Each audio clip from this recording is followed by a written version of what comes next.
ஃபாஸ்டா? ஏமா வீட்ல 2 பீரோ இருக்குமா, 2 பீரோல திறந்தா வெறும் சேலையாத்தமா கீழே விழுகுது. அதுக்கு அவ்வளவு சேலை இருக்குமா வீட்ல? அள்ளி போட்டு கீழே போட போறேமா? வேணா நான் போட்டுக்கிறேன். ஏன்? பரவாயில்ல நான் போடுறேமா கீழே. நான் போட்டுக்கிறேன் பரவாயில்ல.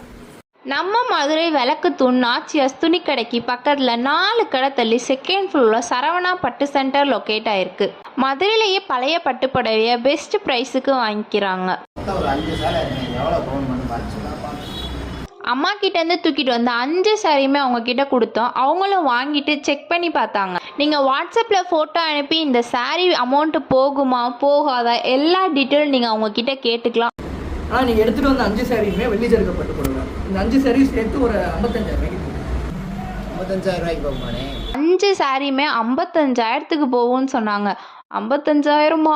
அப்படியே எனக்கு ஷாக் ஆயிடுச்சு. அது மட்டும் இல்லாமல் இவங்க கிட்ட ஒரு ஸ்பெஷலும் இருக்குது. Door step collection. நம்ம வீட்டுக்கே வந்து நம்ம புடவையை செக் பண்ணி நம்ம கையிலேயே காசு கொடுத்துட்டு போயிடுவாங்க. அங்கே போனதுக்கப்புறம் தான் தெரியும் பழைய வெள்ளி பொருளும் அவங்க எடுத்துக்கிறாங்கன்னு. அப்புறம் என்ன, காலில் போட்டிருந்த பழைய கொலுசை கழட்டி கொடுத்து அதையும் விற்று காசாக்கிட்டோம். இன்னைக்கு மார்க்கெட்டில் என்ன அமௌண்ட்டு போகுதோ அதோட பெஸ்ட் அமௌண்ட்டாகவே அவங்க எடுத்துக்கிறாங்க. இவங்களோட பிரான்ச்சஸ் மதுரையில் மட்டும் இல்லை, கோயம்புத்தூர்லேயும் லொக்கேட் ஆயிருக்கு. கீழே இவங்களோட கான்டாக்ட் டீட்டெயில் கொடுத்துருக்கேன். கண்டிப்பாக இந்த கடையை நீங்கள் விசிட் பண்ணி பாருங்கள்.